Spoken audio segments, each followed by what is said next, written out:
गाड़ियों की आवाज के बीच रात का घना अंधेरा और क्लब की चमकती हुई लाइट्स एक शानदार नजारा दिखा रही थी। टीना अपनी ही बैचलर पार्टी से निकल रही थी। ये बैचलर पार्टी उसने अपनी दोस्तों को अचानक से इसीलिए दी थी क्योंकि ये उसकी बैचलर जिंदगी की आखिरी रात थी, क्योंकि कल वो शादी करने जा रही थी। टीना खूबसूरती की मलिका और अपनी जीरो फिगर से लड़कियों को कॉम्प्लेक्स देने वाली एक नायाब परी सी दिख रही थी। भगवान ने भी शायद उसे पूरी फुर्सत में बनाया होगा। मॉडलिंग की फील्ड में भी उसके लुक्स बाकी मॉडल्स को नीचा दिखाते थे। शादी की खुशी और दोस्तों की संगति में आज टीना ने कुछ ज्यादा ही ड्रिंक कर ली थी और वो नशे के कारण लड़खड़ा रही थी। अच्छा था कि प्रणय ही उसे लेकर निकला था और उसका होने वाला पति होने के नाते टीना को अपार्टमेंट में ले जाकर बेड पर लिटाने में उसे ज्यादा प्रॉब्लम नहीं हुई थी। जल्द ही टीना नींद के आगोश में डूब गई थी। टीना ने अपनी पलकें खोलने की कोशिश की। उसकी भारी हो रही पलकों को खोलने की कोशिश करते हुए उसने आसपास के माहौल को समझने की कोशिश की। आंखें खोलने के बाद तो जैसे उसे कुछ समझ ही नहीं आ रहा था, लेकिन उस मध्यम रोशनी में अपनी आधी खुली पलकों से देखने के बाद उसे समझ आया कि वो प्रणय के अपार्टमेंट में है। उसको सब याद आने लगा। उसका दोस्तों के साथ कुछ ज्यादा ही ड्रिंक कर लेना और प्रणय का उसे लड़खड़ाती हालत में यहां लेकर आना, सब कुछ। क्या इसीलिए प्रणय उसे अपने अपार्टमेंट में लेकर आया था? शरारत भरी मुस्कान के साथ सोचते हुए टीना ने कमरे में उस आवाज के सोर्स को ढूंढने के लिए नजरें दौड़ाई जिनके कारण उसकी नींद खुली थी। मध्यम लाइट के नीचे उसे एक लड़का और लड़की पैशन के साथ किस करते हुए दिखे। ये देखकर मानो जैसे टीना पर बिजली ही गिर गई। उन दोनों को इस तरह देखते ही उसे शौक से मानो लकवा ही मार गया। टीना उन दोनों को शौक से देख रही थी जब वो दोनों एक दूसरे में खोकर पैशन के साथ किस कर रहे थे। प्रणय के हाथ यूसुफा की कमर पर यूं लिपटे थे मानो वो उसे छोड़ेगा ही नहीं। प्रणय, हाँ वो ही प्रणय था जो कल उससे शादी करने वाला था। और यूसुफा वो कोई और नहीं बल्कि उसकी वो कलीग थी जिसके लिए उसने बहुत कुछ किया था। ये सब देखकर उसका दिल मानो धड़कना ही भूल गया था। क्या ये सच में प्रणय है? टीना को कमरा घूमता हुआ सा लग रहा था। बस भी करो, टीना जाग जाएगी, प्रणय यूसुफा से बोला। यूसुफा ने उसे और टाइट हक करते हुए कहा, वो कल से तुम्हारी वाइफ बनेगी और आज से ही तुम उससे डर रहे हो। प्रणय उसको रेसिस्ट नहीं कर पा रहा था। वो उसके करीब आता हुआ बोला, डार्लिंग हम दूसरे कमरे में चलते हैं, टीना जाग गई तो इशू हो जाएगा। उसकी मधोशी बढ़ती ही जा रही थी। वो दोनों एक दूसरे में खोते हुए वहां से चले गए और बेड पर लेटी टीना उन दोनों को एक दूसरे में खोया हुआ देख नहीं पाई और उसने अपनी आंखें बंद कर ली। भले ही टीना की आंखें बंद थी लेकिन उसके कान खुले हुए थे और उन दोनों की तेज सांसों से लेकर वो उनकी हर बात सुन पा रही थी। जब यूसुफा की आवाज उसके कानों से टकराई, नहीं प्रणय, मैं ये नहीं करना चाहती हूं उसके सामने। उन दोनों के होठों के मिलने से आ रही आवाज वो सहन नहीं कर पाई और उसने आंखें खोलकर देखने का साहस किया तो पाया यूसुफा प्रणय के कपड़ों को उसके शरीर से दूर कर रही थी। ये उसकी सहन शक्ति के बाहर था। ये सब देखकर उसको पता ही नहीं चला कि कब उसकी आंखें झलक पड़ी। प्रणय जो कि कल सुबह उससे शादी करने वाला था, वो उसके साथ इतना बड़ा धोखा कैसे कर सकता था? और यूसुफा, कैसे यूसुफा उसके सामने ही प्रणय के साथ हम बिस्तर होना चाहती थी? वो उसके साथ ऐसा कैसे कर सकती थी? टीना ने तो कभी उसका कुछ बुरा नहीं किया, उल्टा उसकी हेल्प ही की थी। और प्रणय, उसे तो टीना ने टूट कर चाहा था। उसके लिए उसने सब कुछ पीछे छोड़ दिया था। क्या सिर्फ इसी धोखे के लिए? उसका दिल एकदम टूट सा गया था। यहां नहीं, प्रणय यूसुफा से रिक्वेस्ट करता हुआ बोला, कम से कम बाथरूम में चलते हैं, वैसे भी बाथटब तुम्हारी फेवरेट प्लेस है ना? यूसुफा के शरीर को अपने हाथों से खींचता हुआ प्रणय उसे खींचने लगा। ठीक है, तुम बाथटब भरो, मैं बस अभी आई। यूसुफा ने प्रणय को शरारती नजरों से देखते हुए धक्का देकर कहा। प्रणय की जाते ही वो बेड के पास आई जहां टीना ने उसे अपनी तरफ आते हुए देख अभी अभी आंखें बंद की थी। वो बेड पर आई और टीना के पास छुप कर फुसफुसाई, क्या कल प्रणय के साथ शादी के सपने में खोए हो? भूल जाओ कि प्रणय कभी तुम्हारा होगा। प्रणय हमेशा से मेरा था और मेरा ही रहेगा। अरे हाँ, क्या तुम्हें खुशखबरी पता है? मैं प्रेग्नेंट हूं और तुम्हें तो आइडिया लग ही गया होगा इस बच्चे का बाप कौन है। और कौन? अपना प्रणय। उप्स, यानी मेरा प्रणय। क्या तुम्हें अब भी लगता है कि प्रणय तुम्हारा हो पाएगा?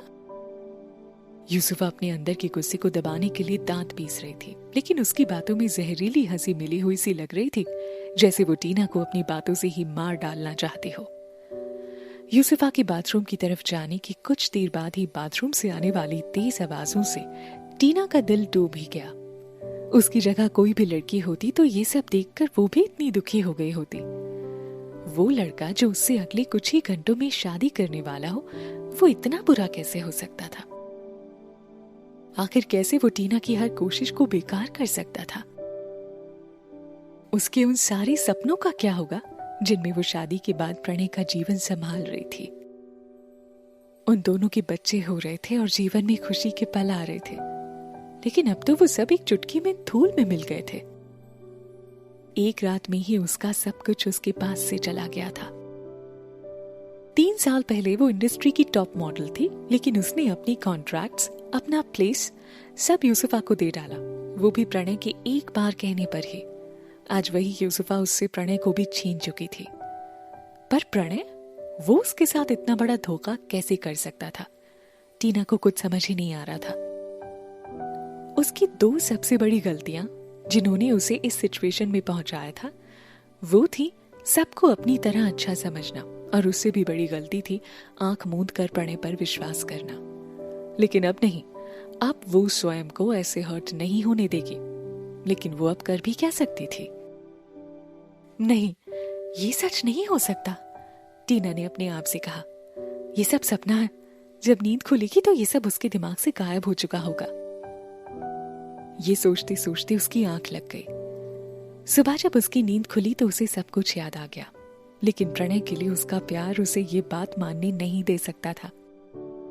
उसने सोचा कि उसने बहुत ज्यादा नशे में होने के कारण ये उल्टा सपना देखा है, लेकिन यूसुफा का चैलेंजिंग चेहरा बार बार उसके सामने आ रहा था और उसके कहे वो शब्द टीना के मन में घूम रहे थे। क्या तुम्हें अब भी लगता है प्रणय तुम्हारा हो पाएगा?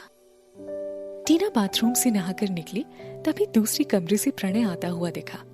टीना ने सिल्क की शानदार साड़ी पहन रखी थी, जिसमें वो एकदम देवी जैसी लग रही थी। उसे देखते हुए प्रणय के चेहरे के रंग आते जाते से लगे और एक गिल्ट भरी मुस्कान उसके चेहरे पर छाई हुई थी।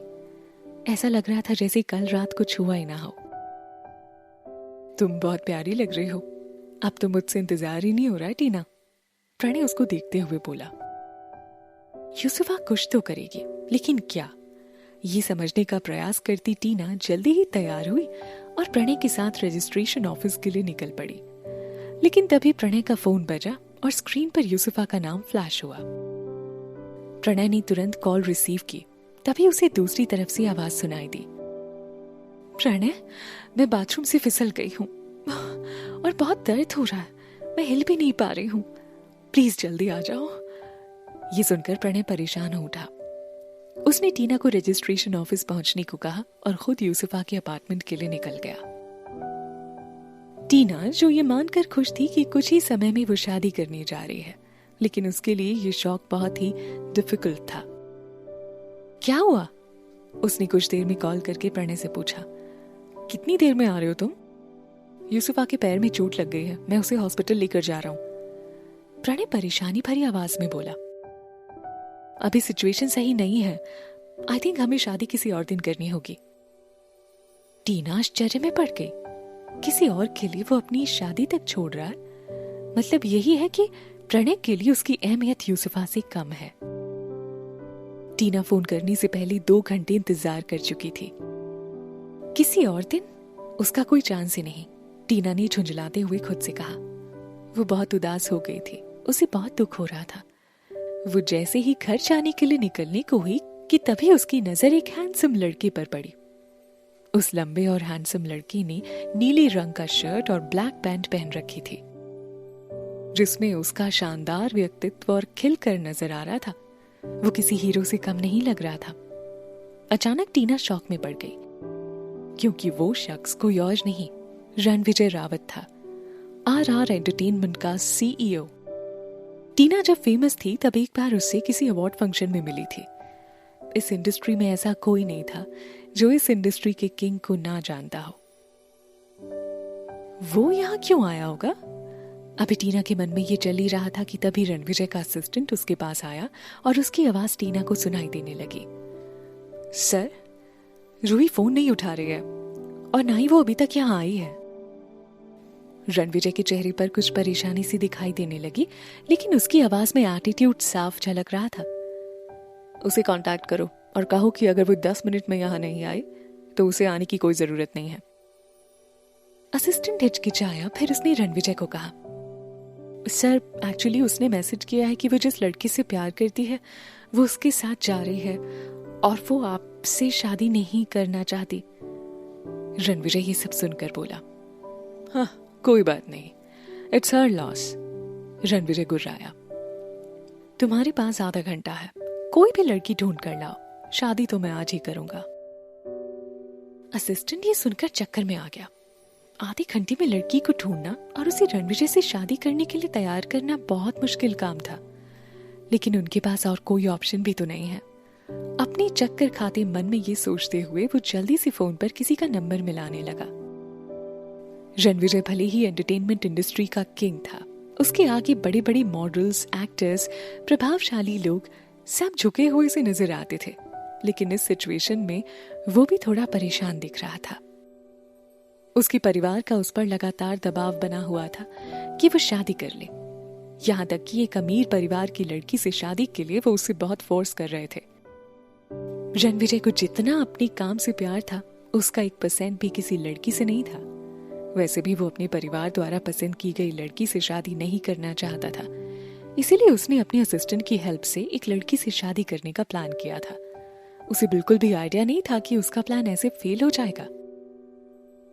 रणविजय की पोजीशन और इंडस्ट्री में इस पोजीशन के कारण हजारों लड़कियां उसके पीछे पागल थीं और उसके एक इशारे पर बिछ जाने को तैयार हो जाती, हजारों झूठ बोलने को तैयार हो जाती।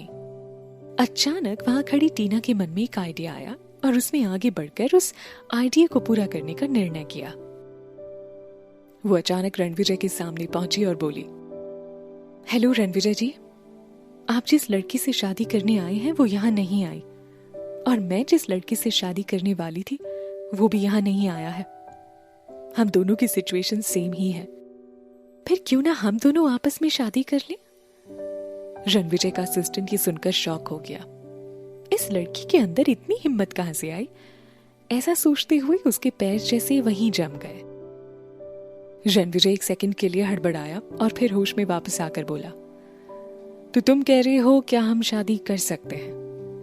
उसने अपनी ग्लासेस उतार दिए और टीना को ऊपर से नीचे तक देखने लगा, मानो अपनी आंखों से उसका एक्सरे कर रहा हो। 1 मिनट बाद उसने अपने असिस्टेंट को बुलाया और कहा, मुझे इस लड़की की सारी डिटेल्स चाहिए 1 मिनट के अंदर। उसका असिस्टेंट टीना को पहचानता था। उसने तुरंत ही एक गूगल सर्च किया और सारी फाइंडिंग्स रणविजय को दिखाई। सारी डिटेल्स पढ़ने के बाद रणविजय ने अपने होंठ को काटते हुए कहा, लेट्स गेट मैरिड। प्रणय ने उसके प्यार का ऐसे मजाक उड़ाया था जिससे टीना बहुत दुखी थी। बाकी लड़कियों की तरह टीना खुद को कमजोर और इमोशनल नहीं समझती थी, पर प्रणय के धोखे से वो टूट सी गई थी। हालांकि उसके धोखे ने उसे एक ऐसी अपॉर्चुनिटी दी थी जिससे वो प्रणय से बदला ले सकती थी, वो भी एक नए तरीके से। उन दोनों का मैरिज प्रोसीजर बहुत जल्दी निपट गया। आधे घंटे में ही उसे रणविजय की पत्नी घोषित कर दिया गया। अगले 20 मिनट में उनके हाथ में उनका मैरिज सर्टिफिकेट था। अब टीना ऑफिशियली टीना रणविजय रावत बन चुकी थी। क्या मैं अकेले में आपसे बात कर सकती हूँ? सब निपट जाने के बाद टीना रणविजय से बोली, हम कार में पहुंचने की बात करें तो अच्छा होगा। अपनी ग्लासेस आंखों पर चढ़ाता हुआ रणविजय बोला और मैरिज रजिस्ट्रार के ऑफिस से बाहर निकल गया। टीना जल्दी जल्दी उसके पीछे गई और बाहर खड़ी शानदार रोल्स रॉयस में बैठ गई। इससे पहले कि वो कुछ कहती, रणविजय उसकी ओर घूमा और बोला, थैंक यू फॉर मैरिंग मी। गहरी सांस छोड़ते हुए उसने कहना जारी रखा, इसके बदले तुम्हें जो भी चाहिए वो तुम बता सकती हो सकता है मैं वो तुरंत ही अरेंज करवा दूं। मुझे कुछ भी नहीं चाहिए, टीना हिचकिचाते हुए बोली। बस मेरी 2 शर्तें हैं और मुझे लगता है आप उनमें मेरा साथ देंगे। रणविजय कुछ शांति के साथ कार में आराम से बैठते हुए बोला, बेहिचक कहो क्या शर्तें हैं। पहली शर्त तो ये है कि जब तक ऐसी सिचुएशन ना आ जाए कि आपको बताना ही पड़े, तब तक प्लीज आप हमारी शादी को पब्लिक नहीं करेंगे। टीना होठ चबाती हुई सी बोली, और दूसरी बात यह है कि आप मेरे पर्सनल मैटर में दखल नहीं देंगे। चिंता मत करिए रणविजय जी। रणविजय को परेशान होता देख टीना बोली, आप आज से मेरे पति हैं और आप मेरे साथ रहें या नहीं, लेकिन मैं ऐसा कोई काम नहीं करूंगी जिससे हमारे रिश्ते में कोई प्रॉब्लम आए, चाहे वो किसी और आदमी के पास जाने की बात ही क्यों ना हो। रणविजय उसकी बात सुनकर मुस्कुराया और कार का एसी ऑन करता हुआ बोला, तुम्हारे पास 6 महीने का वक्त है, तब तक तुम अपने सारे पर्सनल मैटर निपटा सकते हो, मैं तुम्हें तंग नहीं करूंगा। उसके बाद हम इस शादी का अनाउंसमेंट सबके सामने करेंगे और एक ग्रैंड मैनर में रीति रिवाजों के साथ शादी करेंगे। थैंक्स, टीना खुश होते हुए बोली। टीना भी यही चाहती थी। लेकिन क्योंकि अब हम शादीशुदा हैं, हम अकेले नहीं रहेंगे। तुम बिना इन्फॉर्म किए कहीं भी नहीं जाओगी और तुम्हारे पास 3 दिन है, तब तक तुम्हें जो भी साथ लेकर आना है ले आओ, रणविजय ने टीना से कहा। हालांकि वो दोनों शादीशुदा थे, फिर भी रणविजय की ऐसी बात टीना को जस्टिफाइड लगी और उसने बिना वक्त गवाए कहा, ओके। जब दोनों ने एक दूसरे की शर्तें स्वीकार कर ली तो टीना कार से उतरी और एक तरफ बढ़ गई। कार में फैले सन्नाटे को तोड़ते हुए ड्राइवर सीट पर बैठे रणविजय के असिस्टेंट ने कहा, अब आप क्या करना चाहेंगे सर? अब आप ऑफिस जाएंगे या आप अपने बंगले पर चलकर अपने परिवार को इस शादी के बारे में बताना चाहेंगे? तुम इस टीना का पीछा करो और इसकी हर एक मूवमेंट की खबर मुझ तक पहुंचाते रहो। रणविजय उस दिशा में देखते हुए बोला जहां टीना गई थी। मैं देखता हूं मुझे क्या करना है। इतना बोलकर वो कार से उतर गया। वो अचानक से आई इस लड़की से शादी को तो तैयार हो गया था, लेकिन बाद में सोचने पर उसे लगा कि इस लड़की का कोई ना कोई छिपा हुआ एजेंडा जरूर होगा। अभी रणविजय को समझ नहीं आ रहा था कि वो एजेंडा क्या था। वो एंटरटेनमेंट इंडस्ट्री की सबसे बड़ी कंपनी का सीईओ था। जहां तक उसे अब याद आ रहा था, उसने टीना के बारे में 3 साल पहले बहुत कुछ सुन रखा था।